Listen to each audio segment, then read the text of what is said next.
Hi, what's your name? Jeremy. Yeah. Hi, Jeremy.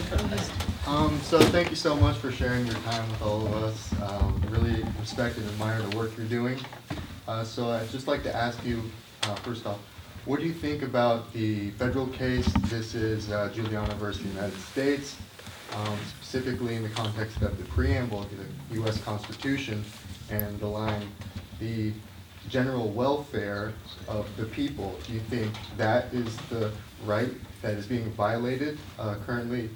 And also, how could you characterize President Biden's Justice Department? No one likes to get sued, but do you think it's a hostile, or do you think they're objecting to your suit based on procedural grounds?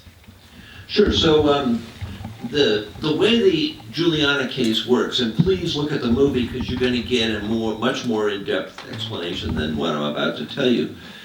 But the state, from a constitutional standpoint, has no duty to protect you unless the state creates the danger. It's called the state-created danger doctrine. So in other words, if the state causes you harm or creates the atmosphere under which you're harmed, then the state, and you get harmed, or you're about to get harmed, then the state has committed a constitutional violation. And that's one of the doctrines that we're proceeding under in Juliana. But in terms of the Biden Department of Justice, there's if you go to our Children's Trust website, there's more to this explanation, but they have adopted the same playbook that the Trump Department of Justice did, which is keep Juliana out of the courtroom, keep all the evidence out of the courtroom, because they don't want to put government witnesses up there like the state of Montana. They had a laundry list of government witnesses that the state of Montana could have put up there about how, well, the climate crisis really isn't affecting Montana, or we really are doing things to promote a clean and healthful environment. But they didn't do that. Now, there's a reason why they didn't do that, and it's the same reason the Biden Department of Justice, like the Trump and like the Obama Department of Justices before them, they don't want to get government witnesses up there telling what's really going on, because then we'll win a final judgment in Juliana. And so we're trying to reach out to the various people there to at least let the case go to trial. Let's go to trial. Let's have a fair fight. And they are resisting that. Yes, right here. What's your name? Hi, I'm Kayla. I'm a 10th grader in San Mateo. And I just want to say that your guys' case, it immediately impacted my life. When the news came out, I woke up and everyone was blowing up my phone from the local environmental groups, and everyone was celebrating. So that's really awesome, and I just want to say thank you so much for that. And my question is, did you guys have any immediate emotions or thoughts once you guys got the news that you won? Yeah, I had actually just woken up from a nap or something like that. And so I hopped on the Zoom call, my hair was all messy, and I was just but that didn't even matter because I was so overjoyed. It was just such good news to hear, and sitting on trial, basically pleading to be heard and whatnot, was really, just very impactful and something I'll remember for the rest of my life. But then knowing that the judge heard us was really, really great to hear and empowering. So yeah, I was overjoyed. Yeah, when we got the news that about the judge's ruling, I was actually in the gym. And and so I don't know, I just sort of, for a second, I just stood there and I was just in sort of shock. And then I went outside and sat under a tree and joined the Zoom meeting. And it was just, I can't really describe the emotion. There's so many emotions. There was relief. I was ecstatic, but really overwhelmed, because it means so much to me that we won, that we were heard, and that we're making an impact in your life and in lives around the world. Yes, can I ask you to say your name? Hi, I'm Upper Shaw. My question is, does Hilton v. Montana set any legal precedents for future cases? Well, it does, because it will show other judges how to use the evidence and apply it to the particular state or national, or, for example, there's the case going on right now. You hear about the 6 youth from Portugal. I don't know if any of you heard that, about that case, but it's before the International Court of Human Rights. Anyways, what's going on there is different than what went on in Held, but the Held decision is something that everybody is referencing.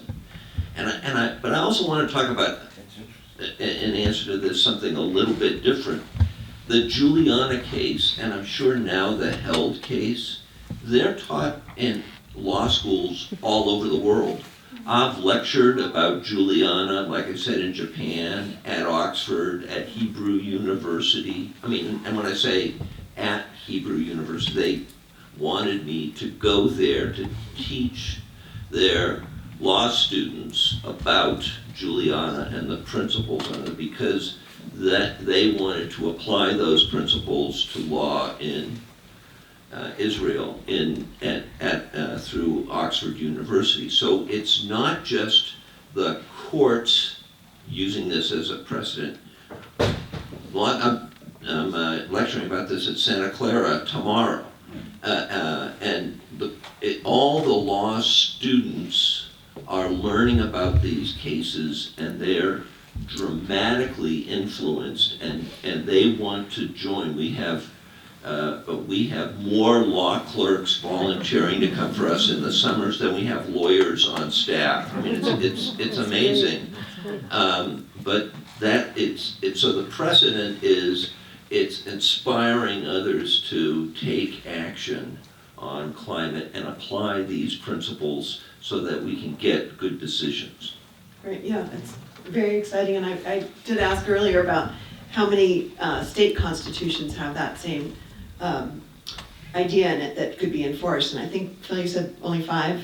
Right, but in 2024, primarily they're targeting to get green amendments on the ballot. Green constitutional amendments in various states, and there's a laundry list of them, but hopefully these types of cases will influence, like our trial in Hawaii in June. Right, that'll be something for all of us to watch. It's 8:28. I can take one more quick question before we close, and I'd like to take it from a youth. So, I don't know, what's your name? My name is Ayan. Ayan, would you like to ask the last question? Yeah, it's just thank you so much, and thanks so much for the presentation. It was very interesting on seeing how youth can actually make a difference in environmental justice in a way. And one of my questions is, for the rule in Montana, I think you were saying about youth being able to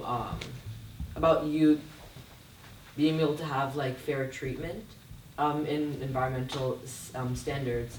Is that only in Montana? And if it's not in any other states, would it be an important step to take for environmental justice and moving forward? Thank you. Go ahead.